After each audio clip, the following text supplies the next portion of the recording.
My parents called me stingy for wanting to save my first paycheck. Now they demand a cut of every dollar I earn, even for water and gas. Original post. Okay, so I, 16 female, just got my first job like a month ago. Last week, I got my first ever paycheck, which was really exciting. Now, one of the main reasons I got a job was so I could cover some of my own non-essential expenses, clothes, stuff for hobbies, room decor, some food. Since my mother, 52 female, is a stay-at-home mom, always has been, and I didn't want to be a burden for my father, 56 female. Before I even got my first paycheck, I had budgeted exactly how much I wanted to spend and what I wanted to spend it on, since I didn't want to blow it all. My plan was to save at least half and spend what I didn't save. I'll admit, I did spoil myself a bit, got some new clothes, a new sewing machine, and I'm gonna have my nails done. All of this was only $180 out of $500, but I also gave a portion to the church, as per my mother's request. I plan to put the rest of this in savings and not touch it. My mother is terrible with money, like blow through $800 in one day type of terrible. She's also always asking someone in my family for money, like my dad, or my siblings, 22 male and 21 female, and usually they give it to her. But my sister's rent has gone up, and her work hours have been cut, so she doesn't have money to give out like she used to. And my brother isn't working because he's only home for the summer. My father also has some new expenses to pay, so basically, nobody has handouts for her anymore. So she decided to come to me. Since I first received my paycheck, she's been acting kind of weird. Like when I got it, she wouldn't leave me alone until I told her how much it was, even though I wasn't comfortable sharing that information with anyone. And then she started talking about how, in her culture, I'm a first-gen American, the entirety of a child's first paycheck is given to the parents as an offering and a way to show thanks for raising them. I told her that it's a good thing I wasn't born where she was, so I don't have to do that, and I thought she would stop. But then she brought up how it's been so long since she got a pedicure. It's been literally 3 weeks. I said, okay, and then she asked me if I would pay for it. I gave her $30, how much our regular nail salon charges for pedicures, and she got upset and said it wasn't enough. I told her that I didn't have any more to spare, and she said I was being greedy. Okay, whatever. Then we went grocery shopping, which she paid for, as usual, with my brother's EBT card. I got a few snacks, ingredients, and my food came up to like 27, which isn't bad since I share my snacks with my siblings and I cook for them too. But then my mother starts complaining like, if you're gonna eat all that, then you're gonna have to start paying for it too. It's rude to try and bankrupt your brother. I was upset that she was making comments on my eating habits. She's always making comments about my body. And also frustrated that she was trying to milk more money out of me, so I just told her to put all my snacks and stuff down and that I didn't need them really anyway. She got even more upset and said I was making a scene and being spoiled, but I just ignored her. The thing is though, it's not just her. My father is acting like this too. First, I took a shower. I do take kind of long showers, like usually 30-ish minutes, but this was never a problem until now. He literally stormed into the bathroom, like he actually slammed the door open, super uncomfortable for me, but WTVR, and told me that if I was going to be wasting his water, then I was going to have to start pitching in for the water bill. And he was serious. So now I don't shower when he's home to avoid conflicts like this. And then he told me to give him $50 to send to his family back home. I asked if he would pay me back, and he said he shouldn't have to, since he's never asked me to pay him back for raising me. Basically, I don't know, maybe I'm actually just being too stingy? They're not wrong that they never asked me to pay them back for raising me, so maybe I owe it to them? But also, like, I really don't make that much, and I think I should be allowed to spend my money how I want to. I'm literally going into my senior year, which is so expensive already, and I don't want to spend all my money in the case of an emergency.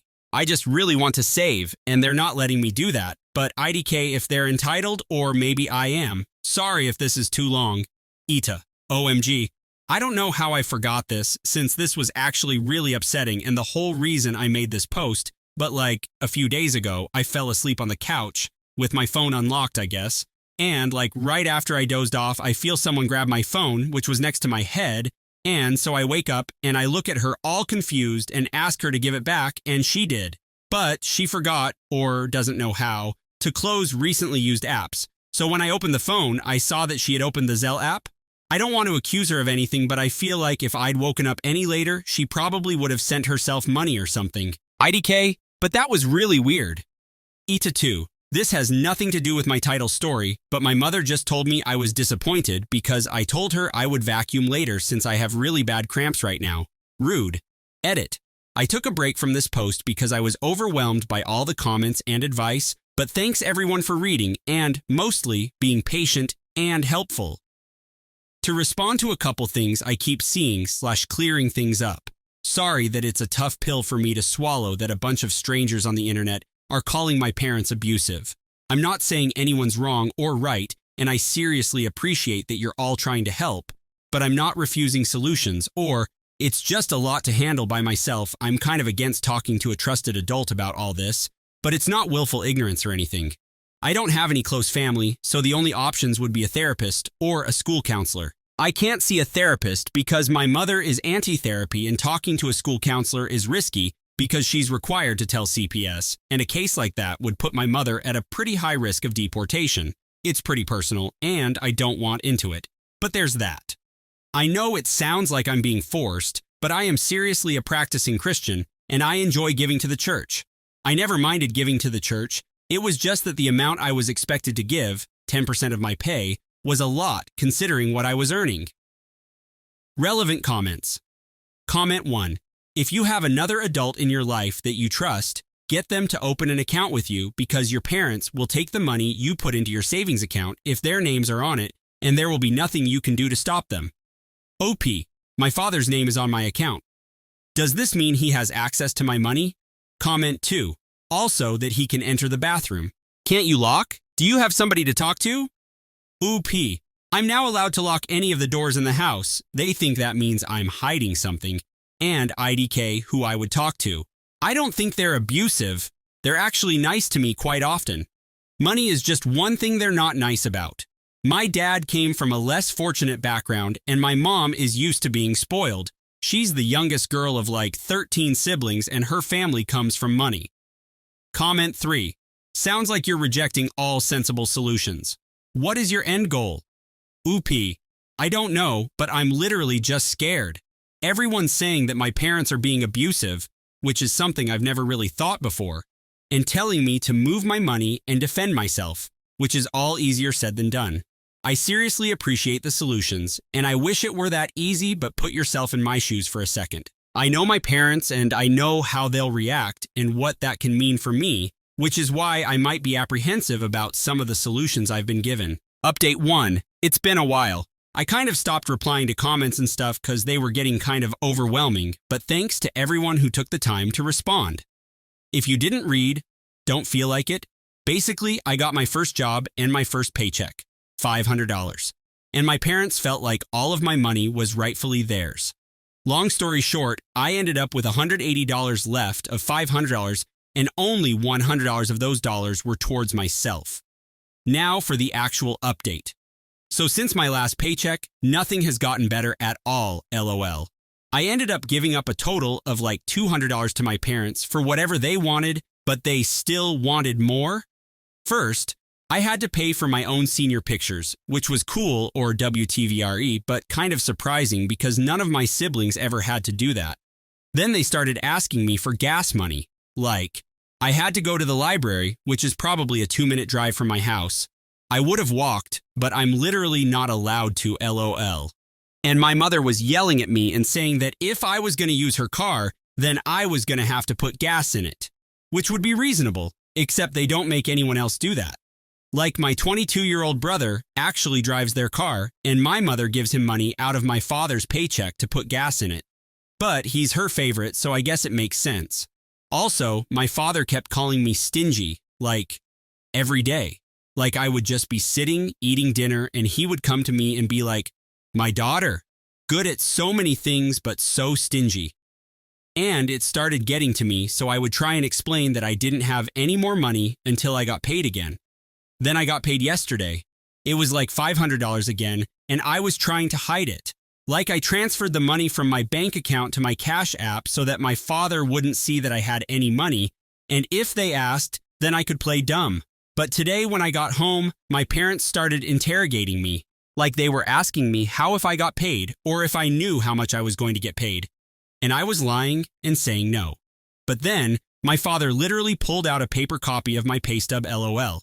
My job still mails those out, and my parents open all my mail, packages, college letters, school forms, etc.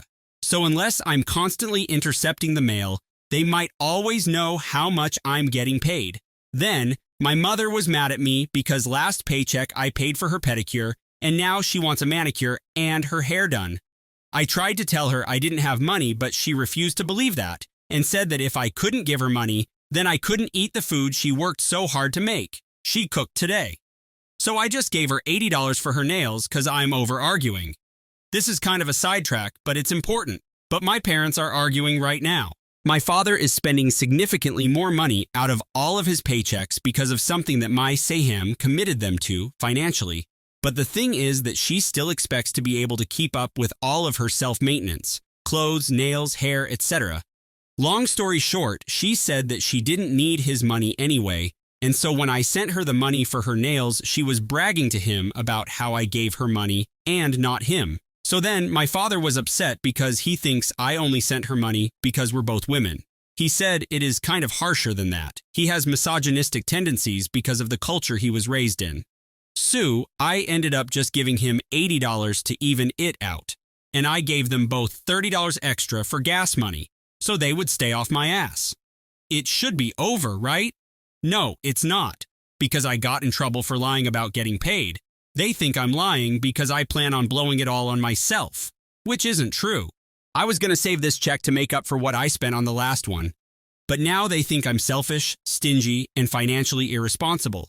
So they're going to start limiting my spending of my own money. And the school year and my birthday are around the corner. And I'm pretty sure they're not going to let me go out to dinner for my birthday like I planned. But that's not a money thing. I'm just not really allowed to go out. There's so much more I could say about my parents, but that could probably be 15 different posts. And IDK, if they'd even be appropriate for this sub LOL. But thanks for reading if you do. I'm sorry if this does not make a lot of sense. I'm just really tired. Like, I'm over this whole thing. I wish I had somewhere else to vent, but I literally don't. Relevant comments. Comment 1. I'd quit. Or find another trusted adult and tell them about your parents' behavior. OP. I would, but I have absolutely no family and I'm not allowed to see like a therapist counselor. Comment 2. What ethnicity are you? Defo sounds South Asian ISL. This is so on brand. OOP, African Caribbean, mostly African. Comment 3. A school counselor. FFS, please. Your parents are so immature. You'll never be able to trust them when it comes to money. Please, just talk to someone. This isn't right. OP. I'll try, but the last time I tried to talk to a counselor, I got in huge trouble, lol. Like I couldn't go to in-person school, so I wouldn't do it again. Comment 4. That sucks. What kind of classes are they that you have to pay for? You're a student in high school, right? There shouldn't be any other mandatory costs. OOP, it's kind of hard to explain, but I'll try. I go to a trade high school, so the goal is to get students ready to work straight after graduation. It's not like other high schools where the goal is to get students ready for college. So, the amount of credits necessary to graduate from my school is less than most four-year universities accept. So if I want to go to a decent college uni, I have to take extra classes. But since those aren't a graduation requirement, I have to pay for them. Like, to graduate from my school, you need 3 math and no foreign language. Most colleges want at least 4 math and 1 foreign language. I'm taking a total of 6 math, 2 of them this school year, and 1 foreign language. So I have to pay for all of those. I hope this makes it clearer. This is a repost sub. I am not OP. Story 2. Am I the asshole for banning my younger sister from camping? Original post. My younger sister, female 19, has come to live with me, male 25, during her summer vacation from college. As our parents live overseas, I've sort of been tasked with looking out for her. I try not to be overly protective and aim to be a cool older brother rather than a helicopter parent. After all, she is an adult. My sister told our parents that she planned on hanging out with her friends for a few days and that they would not leave our city. Our parents thought it would be perfectly fine and agreed to it. The problem started when my sister told me that she actually planned to go camping with some of her friends, female 19, female 20, and female 20. I was cool with it and asked her to keep her cell phone on her so that she could call me if she needed to. She said that she and her friends planned on leaving behind all technology as they wanted the fullest experience. I thought this was a bad idea and strongly recommended that at least one of them keep a phone, to which my sister responded, "They'd think about it." The day before the planned trip, my sister said that they'd be joined by several more people, some of whom she described as a little sketchy. I told her that was a really bad idea and that she and her friends should consider uninviting anyone they thought was sketchy. I also insisted that she take her phone. My sister flat out refused all this and said I was being too controlling. I got annoyed and said that if she wasn't willing to compromise, then she wasn't going on that trip. She started yelling at me and called our parents, telling them that I was preventing her from seeing her friends. I told them how she planned on going camping with sketchy people, and my parents also refused to let her go. After the call ended, my sister started yelling at me again and said I was annihilating her social life. AITA? Verdict: not the asshole. Relevant comments. Commenter: YTA. You can advise her, but you have absolutely no right to tell your legally adult sister what she can and cannot do. If you don't want her to stay with you because you don't like the choices she makes, do that, but you absolutely are being controlling. It doesn't even matter if you're right. You don't get to make choices for her. YTA. OP. I don't want to control my sister's life and would never think of kicking her out. I do, however, feel that I should be able to stop her from walking into a potential bad situation with no way to call for help. Commenter: not the asshole for being concerned about your sister. I always have my cell phone with me when I leave the house in case of an emergency. I think it's pretty funny, though. You think you can forbid or prevent your adult sister from doing what she wants. It's even funnier your parents think they can when they live overseas. What's the plan?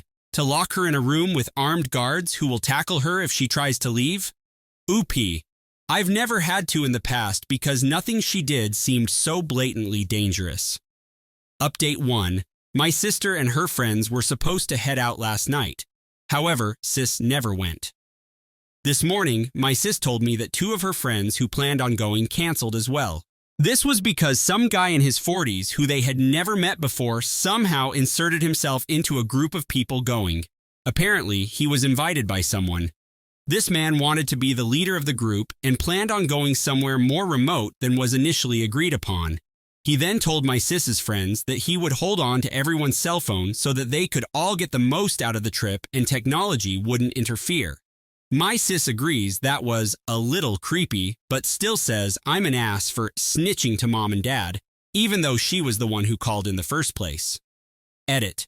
For those wondering, we are from a socio-cultural group where kids, regardless of age, are kinda expected to listen to their parents.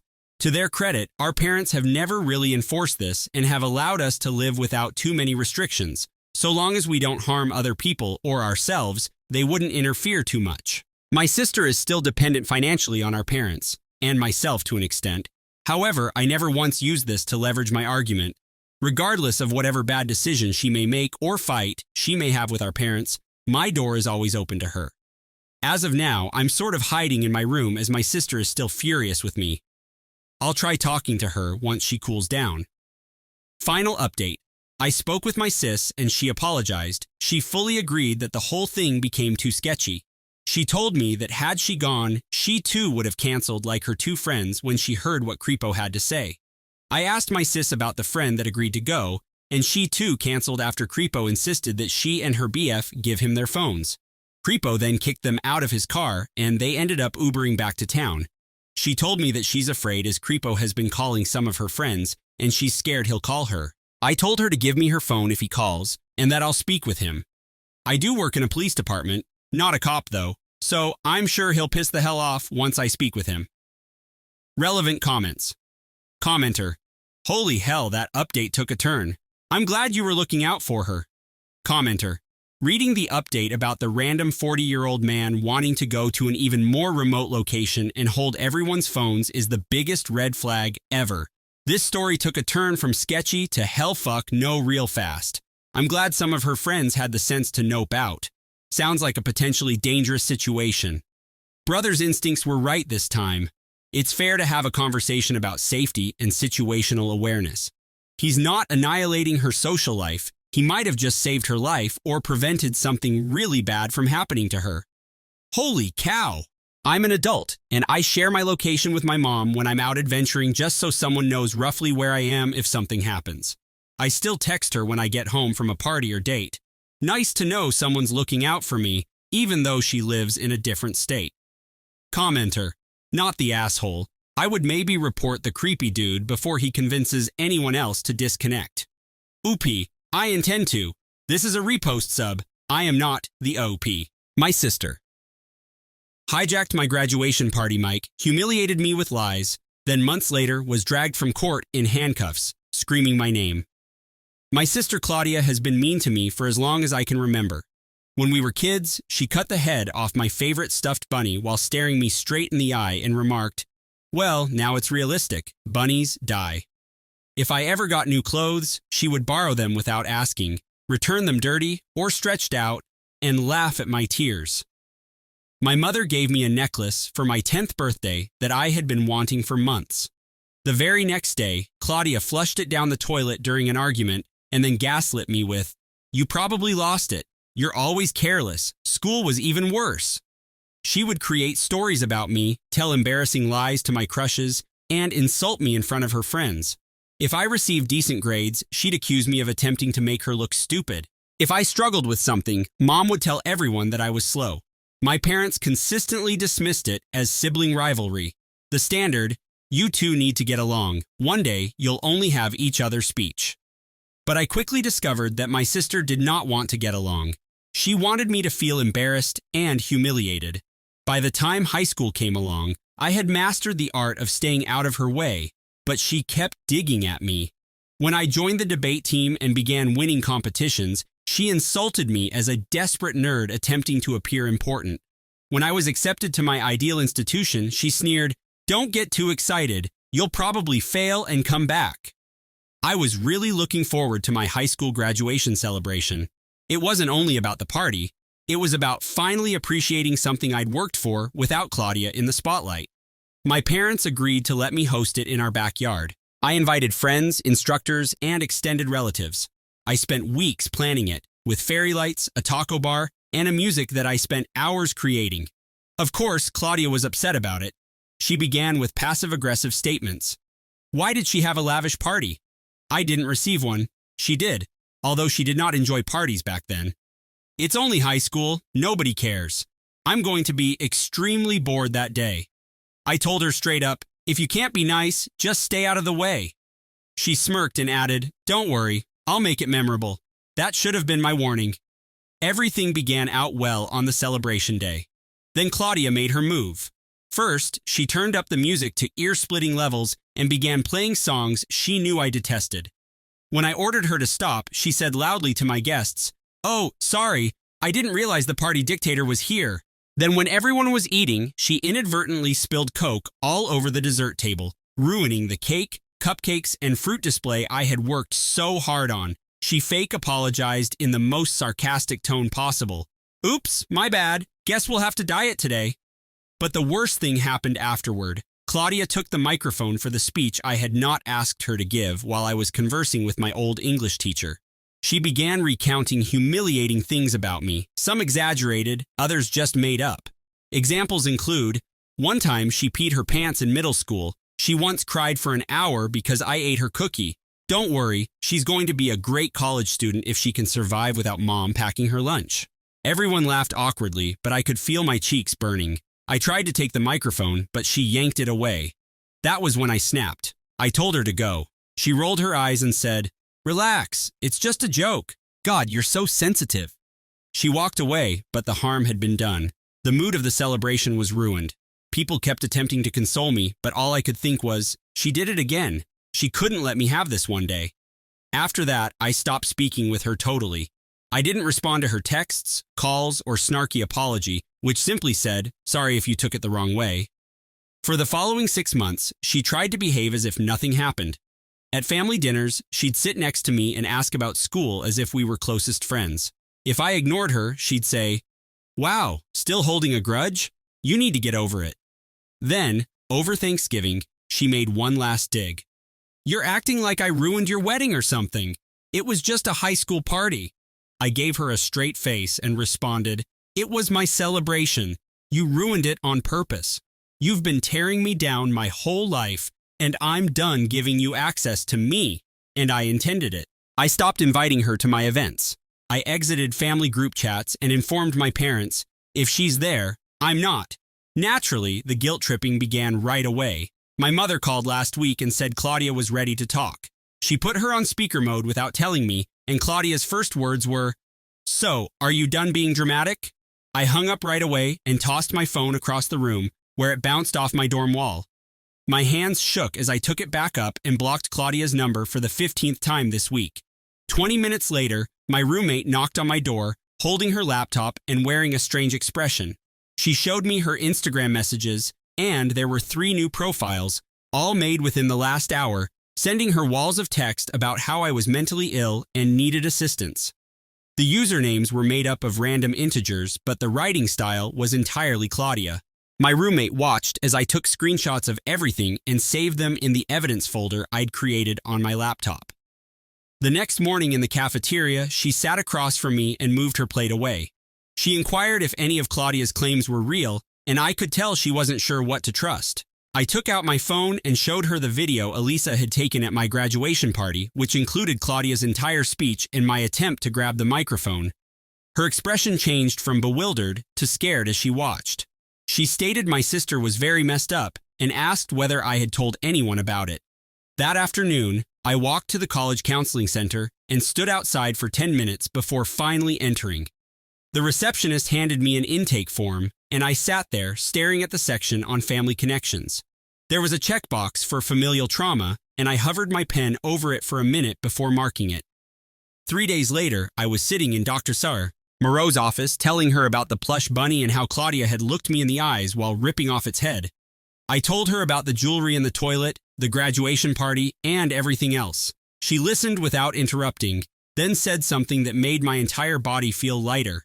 She stated that what I had experienced was not sibling rivalry, but rather systematic emotional abuse.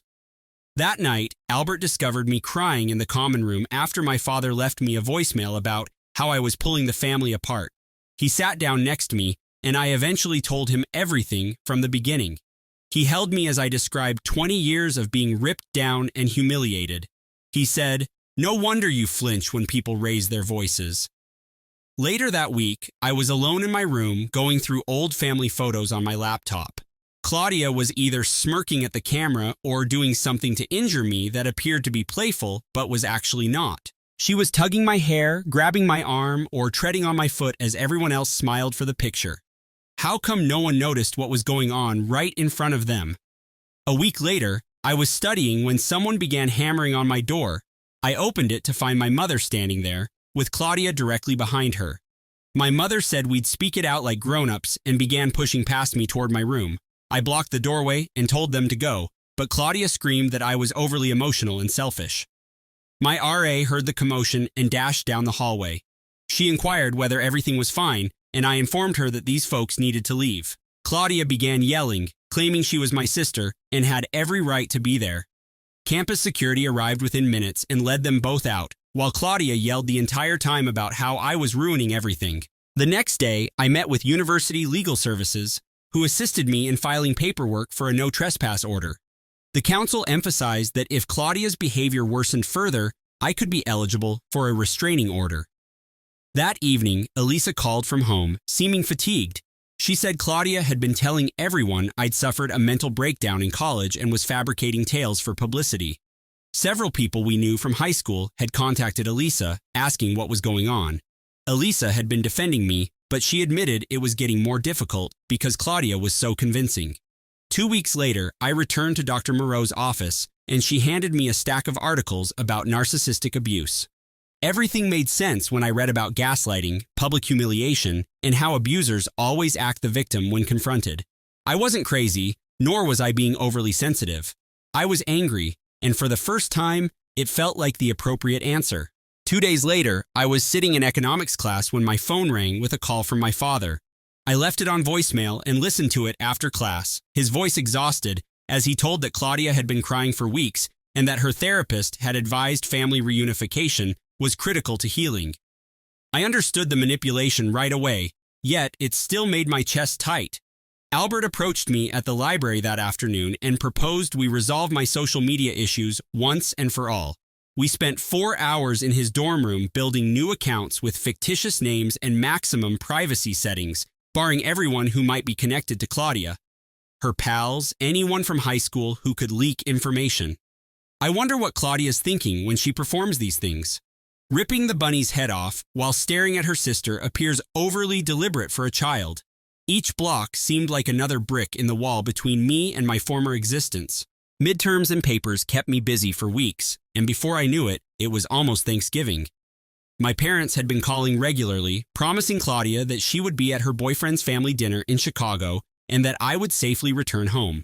Despite my instincts screaming at me, I drove the 3 hours home, assuring myself it would be all right for just 2 days. I froze as I stepped in the front door with my overnight luggage, seeing Claudia sitting at the dining room table with her familiar sneer. My mother appeared from the kitchen, stating we needed to hash this out as a family. I turned around without saying anything, got back in my car, and went directly to Aunt Susan's house, 20 minutes away. Susan opened the door in her jammies, obviously astonished to see me standing there with my suitcase, but she drew me in and made coffee while I sat at her kitchen table.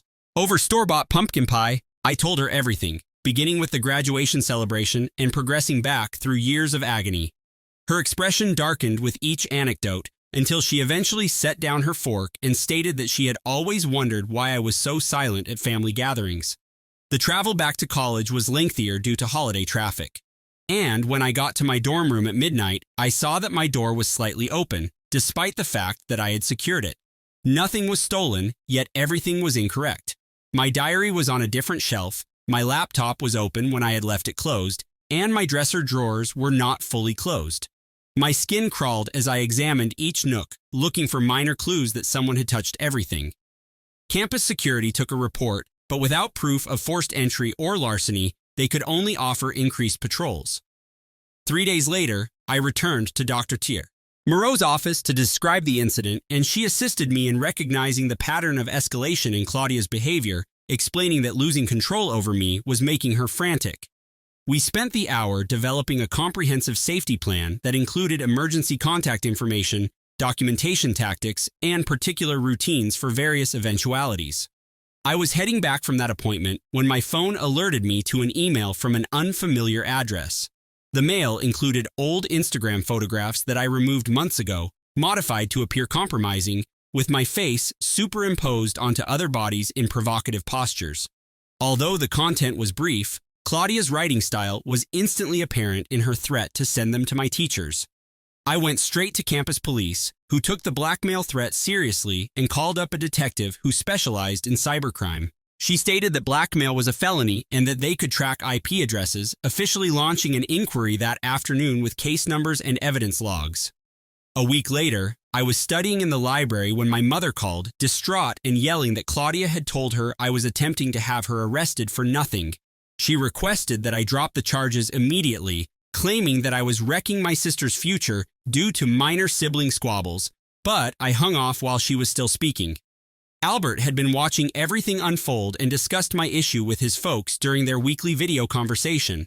His mother, who worked as a social worker, encouraged me to spend winter break with them at their home near Cleveland. When I visited at their house 2 weeks later, his mother sat with me in the living room and softly validated what I'd gone through, marking the first time an adult had taken my side without making excuses for Claudia or attempting to reconcile. When I returned to university after winter break, the nightmares began immediately away. I'd have dreams of Claudia standing at my dorm room doorway, sitting in the back of my courses, or waiting outside my job at the campus bookstore.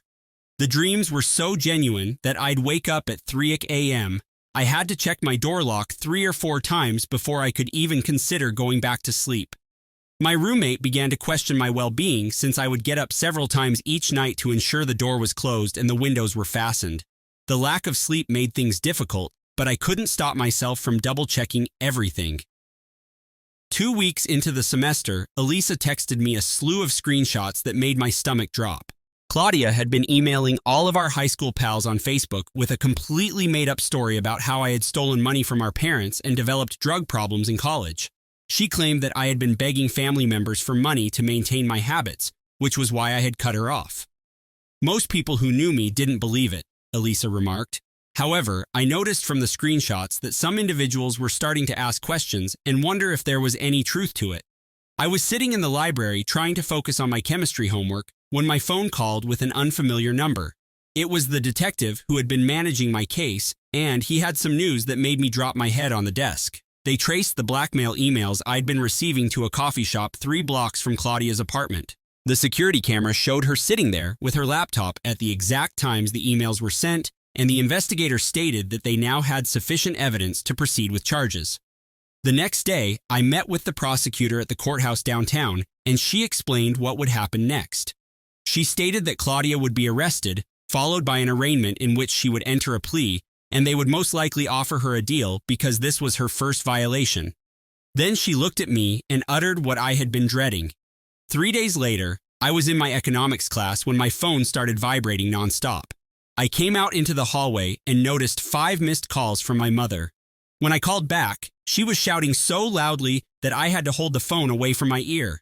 She continued telling me I was evil, that I was destroying our family, and that I couldn't be her daughter if I could do this. My father then took the phone and spoke in a cold and flat tone. A week later, I sat in the rear row of the courtroom, Albert to one side and Dr. Moreau to the other. My palms shook as I watched them carry Claudia in for arraignment. She pled not guilty, as the prosecutor had warned me would happen, and the judge freed her on bail with a no-contact order, which meant she couldn't approach me or speak with me in any way. As she went out of the courtroom with her lawyer, she turned and stared directly at me, mouthing something I could hear clearly from across the room. Aunt Susan contacted me that afternoon as I was walking back to my dorm. She'd been conducting her own research, speaking with cousins and other family members I hadn't seen in years. Claudia turned found to have been unkind to several of them, particularly the younger relatives. However, everyone was too terrified or embarrassed to say anything. Susan was compiling a pattern of behavior dating back to when we were young children, documenting everything individuals remembered. The stress of everything made it tough to concentrate on schoolwork. Despite knowing about the no-contact order, I would sit in class continually looking over my shoulder to see whether Claudia was present. My chemistry grade went from an A to a C in 3 weeks, and I couldn't focus long enough to read more than a page of any textbook. Dr. Moreau formally diagnosed me with PTSD at one of our sessions and suggested we meet twice a week to help me cope with everything. 2 weeks after the arraignment, I was doing laundry in my dorm basement when I checked my phone and noticed 3 new voicemails from my mother's number. My heart began beating because I sensed something was wrong.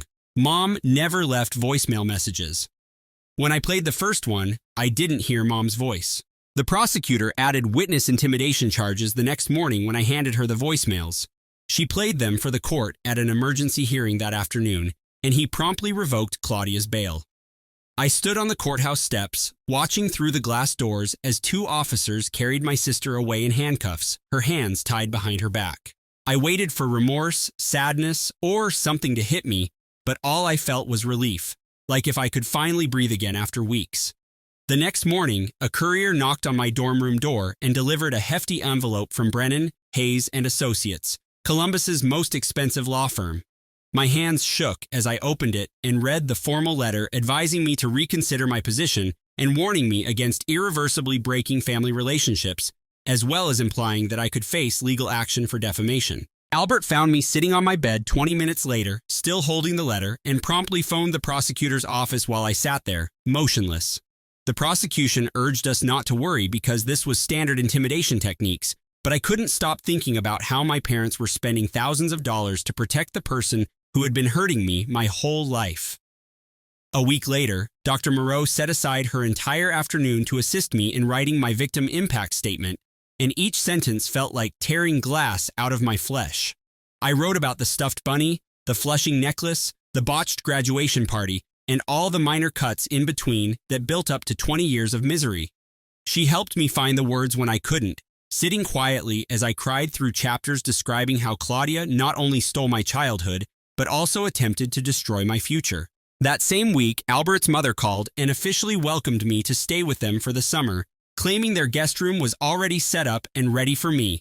Claudia went from cruel sister to criminal mastermind faster than someone failing chemistry class, which now appears to include our narrator, thanks to all of this drama. Breaking into dorms, making phony pictures, and committing coffee shop crimes. She sat with me in their kitchen and told me about her sister's decision to cut off toxic family members years ago, and how chosen family may be stronger than blood. And I accepted their offer, feeling as if I had finally found firm ground after months of tremors. Elisa had to testify in a deposition the next Tuesday, so she brought the video from my graduation party on her phone and showed it frame by frame to the prosecutor and Claudia's lawyer. The prosecutor contacted me later to say that was strong proof of a pattern of public humiliation and targeted harassment, particularly the point where Claudia seized the microphone as I tried to stop her. 2 weeks later, I was helping Albert's mother prepare dinner when we heard a hammering on the front door and my mother yelling that she knew I was inside. Albert's mother instructed me to remain in the kitchen while she answered the door, but I could hear everything as Marlene pushed past her and demanded to see me. When I walked into the living room, Marlene's face turned scarlet, yelling about Claudia going to prison and asking if that was what I wanted, my own sister in prison. When I didn't respond or move closer to her, she crossed the room in 3 steps and slapped me hard across the face, the sound reverberating throughout the home. Albert's mother quickly got out her phone and dialed 911, while Marlene continued to yell at me about family loyalty and how I was destroying everything. Within 10 minutes, the police arrived and arrested Marlene for assault, while I stood there with Albert's mother's arm around me, my cheeks still burning. I had to submit another police report at the station, and the detective informed me that family violence frequently worsens during legal proceedings, which did not make me feel any better about having to witness my own mother being handcuffed. The next day, I returned to my old home while my parents were at work to pack the few items I wanted to save. I sat in my former bedroom for the final time, gazing at every object and recalling how Claudia had smashed my jewelry box, torn my posters, stolen my diary, and read it aloud to her friends. I left the majority of it behind, taking only a few photos and my old debate medals before locking the door on that room and my life forever. A month later, the prosecutor called to inform me that Claudia had been offered a plea deal consisting of 2 years probation, required therapy, and a permanent restraining order, which I considered reasonable. But Claudia refused, insisting on going to trial because she wanted a chance to give her side of the tale. The prosecution said that narcissists frequently do this because they want to perform. They seek attention and the opportunity to play the victim in front of an audience. 3 days after our talk, a parcel addressed to me arrived at Albert's residence with no return address.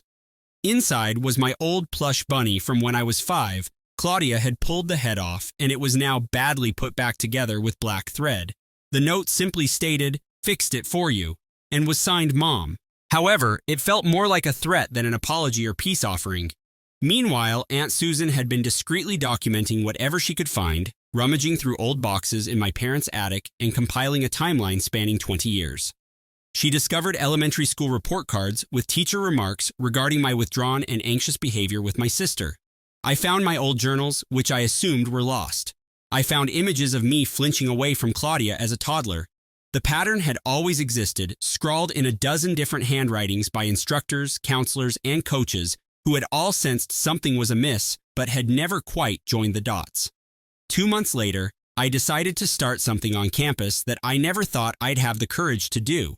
I reserved a tiny room at the student center and distributed brochures promoting a support group for persons who had experienced family abuse.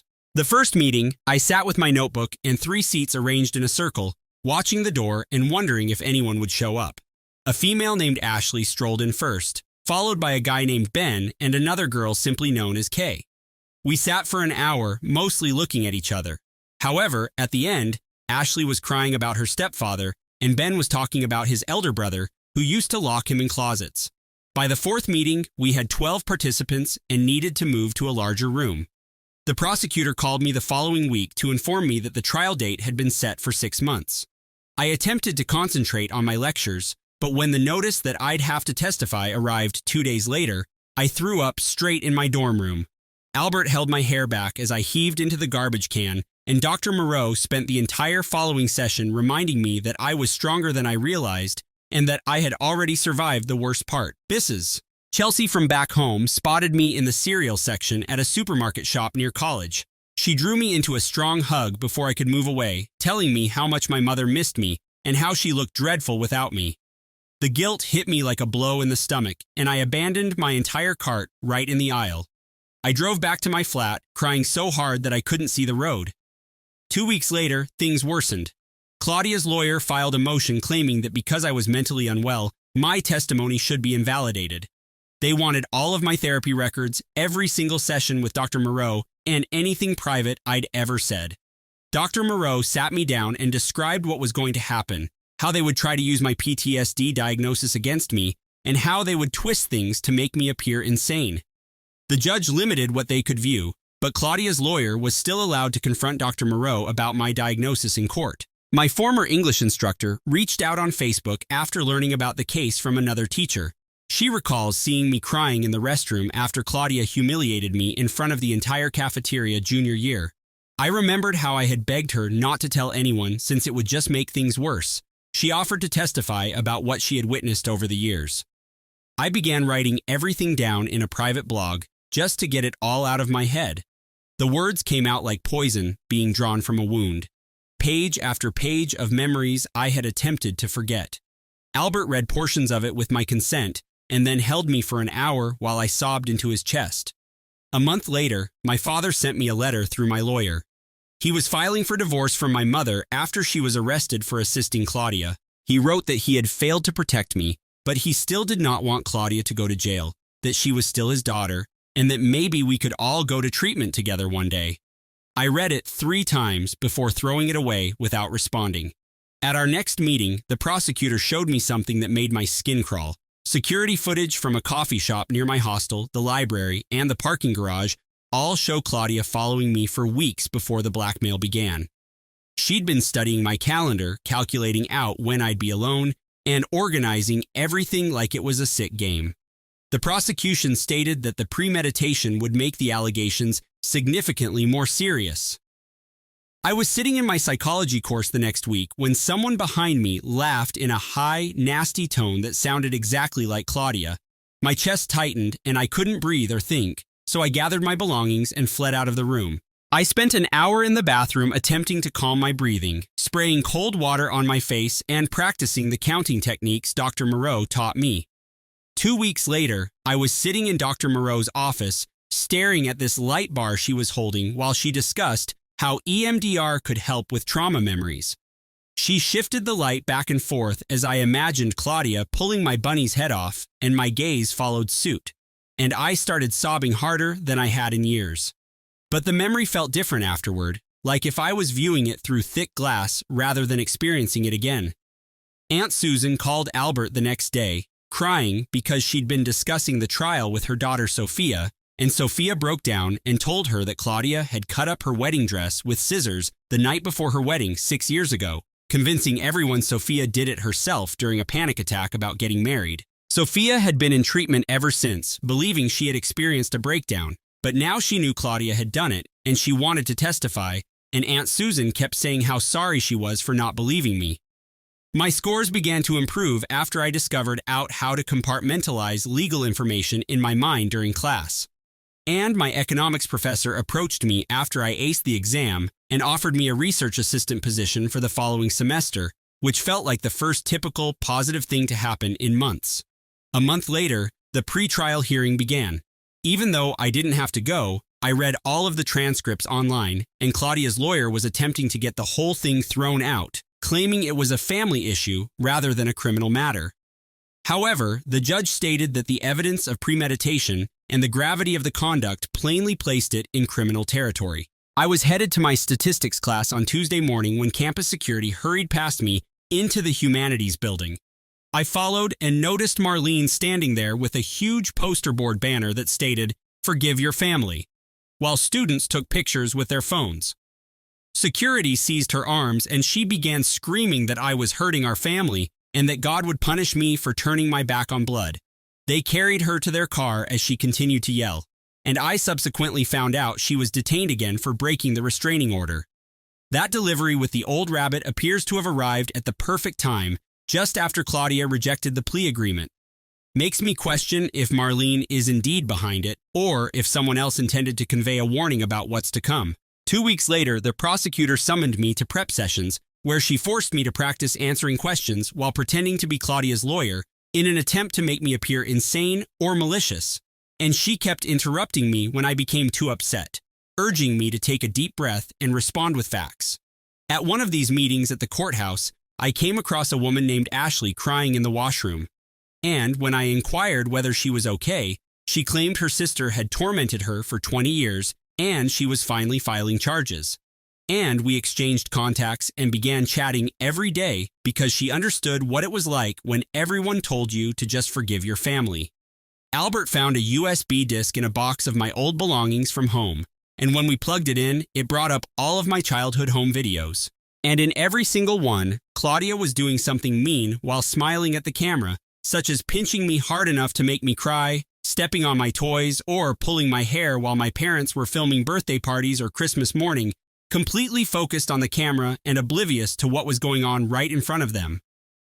Claudia's lawyer told the Columbus Dispatch a week before the trial that I was a troubled young woman looking for attention and fabricating stories about my loving sister. And by lunchtime, it was all over social media, with high school students taking sides. My campus support group also commented on the post, sharing their own stories of abusive siblings. Albert's mother, who works in social services, began calling around and located 3 different therapists who had treated people at Claudia's previous workplaces for workplace bullying. While they could not violate confidentiality to testify, they all admitted off the record that Claudia had a clear pattern of targeting one individual at each employment until that person departed or had a breakdown. Even though the therapists could not testify directly, the prosecutor stated that this information would help prove a trend. 2 weeks later, we were seated in the courthouse for jury selection, and I watched as person after person was grilled about their views on family. One woman was promptly removed after saying that families should always forgive one other regardless of what happened. Another guy was cut for saying that siblings argue all the time and that it is normal, so he was also cut. The prosecutor wanted people to understand that family members, like anyone else, may be abusers.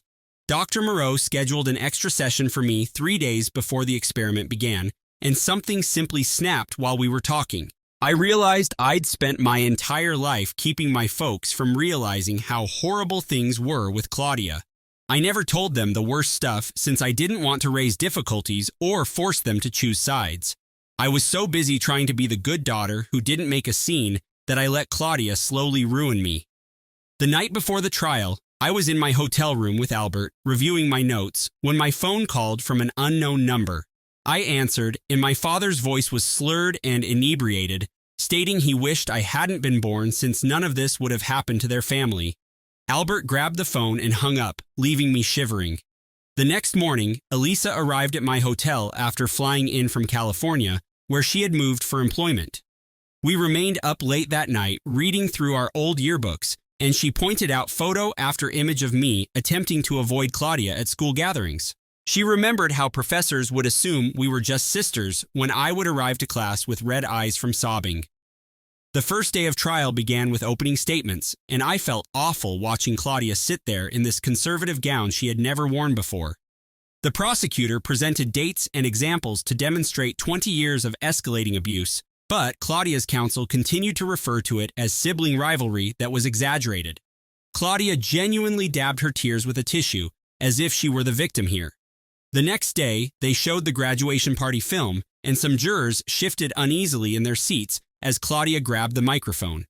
Her counsel objected repeatedly, claiming that it was prejudiced, but the judge allowed it to be used as evidence of pattern conduct. During lunch recess, I was returning from the restroom when I noticed Claudia in the corridor. She looked right at me and flashed this charming, phony smile before mouthing the words, "I love you, sister," with a mocking look in her eyes that made my skin crawl. I had to hurry to the restroom and puke up. On day 2 of the trial, they called me to testify, and I sat in the witness chair, attempting to keep my voice firm. I told them about the bunny when I was 5 and how she looked me in the eyes while pulling off its head. I mentioned the necklace she flushed, the clothes she damaged, and the rumors she started. My voice only cracked once when I described finding my bunny's head in my backpack at school the next day, exactly where she had put it.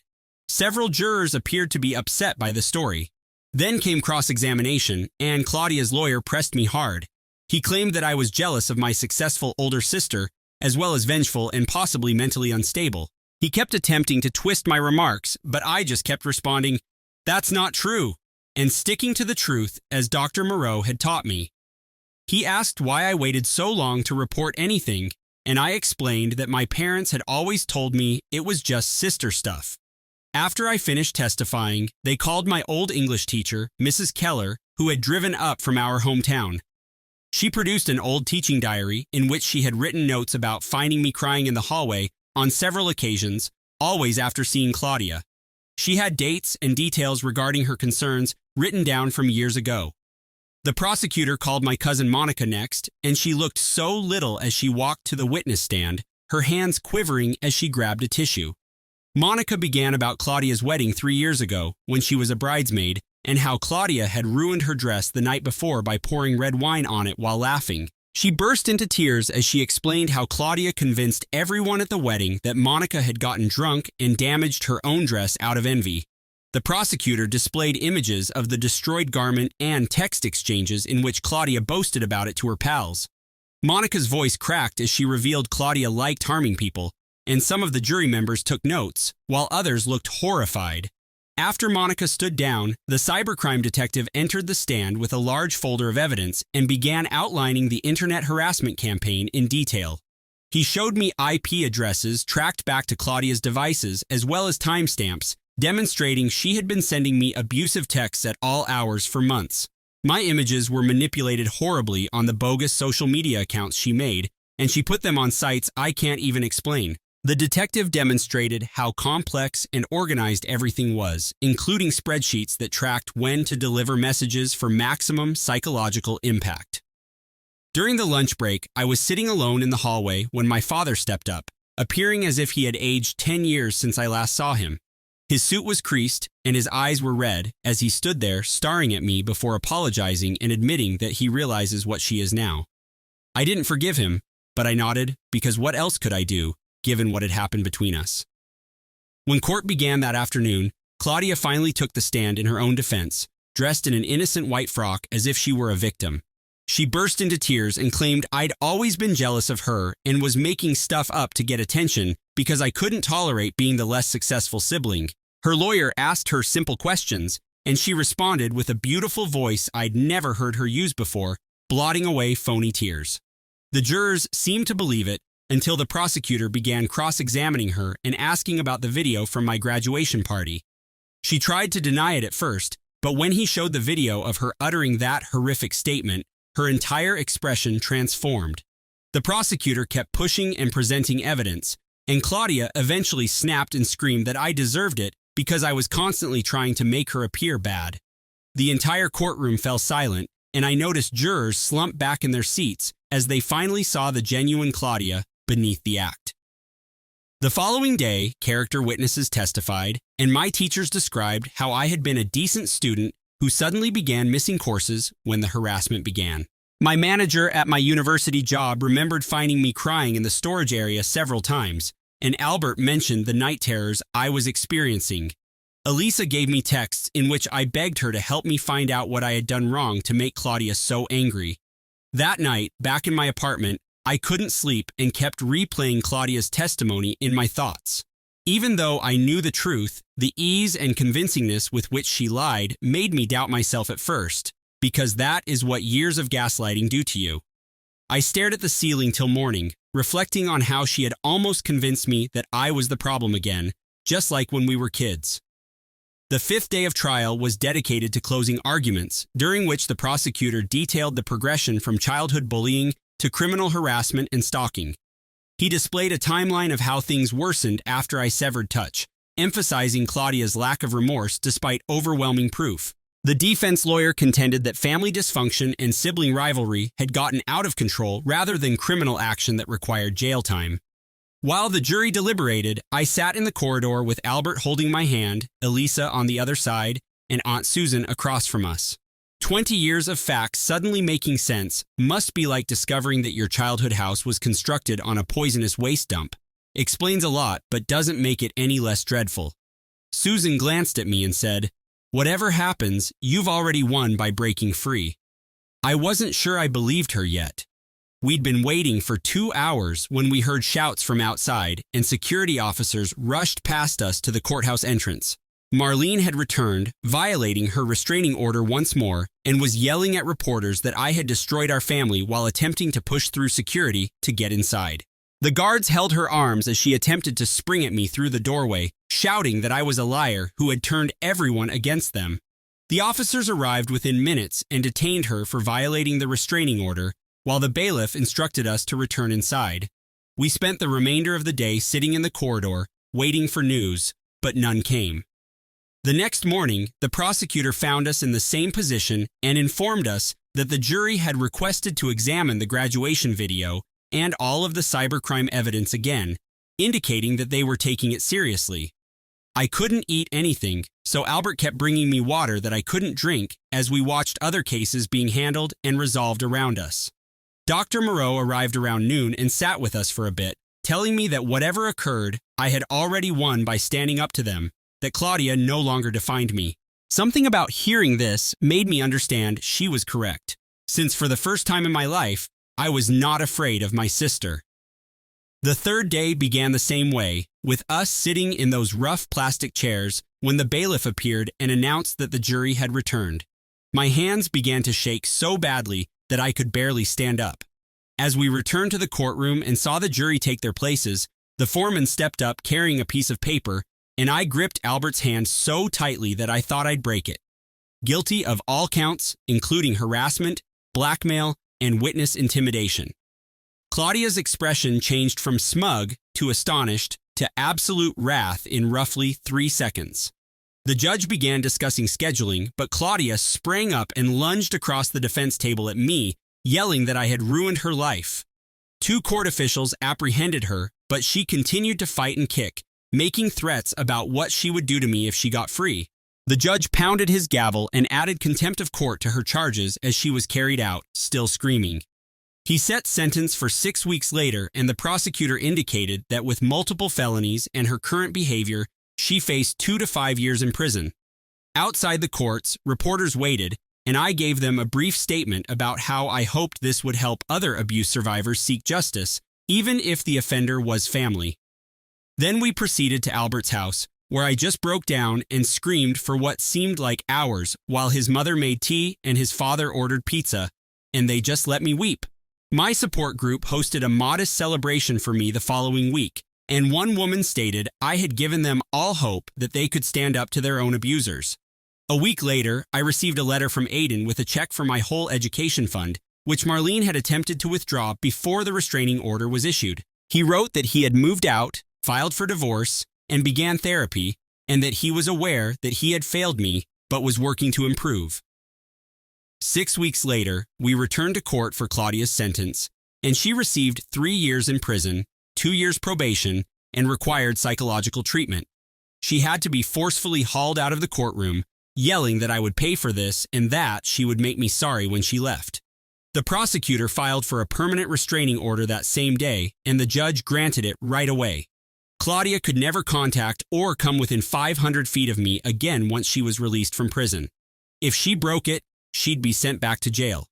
I could now breathe without looking over my shoulder.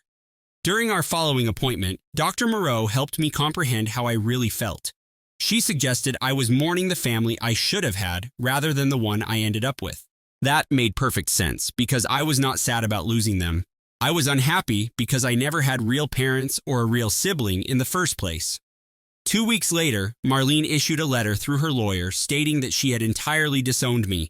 She was removing me from her will and deleting me from the family as if I never existed. Albert and Elisa came over that night, and we lit the letter in my backyard fire pit. Watching those cruel comments crumble to ash was liberating. 2 months later, I went to the courthouse and formally changed my last name to Smith, Albert's mother's maiden name. His family had basically adopted me anyway, and they were overjoyed about it. The paperwork was like removing chains I'd worn my entire life. When I returned to campus for sophomore year, everything changed. My grades were excellent. I received the research position I desired and helped to expand the abuse survivors support group.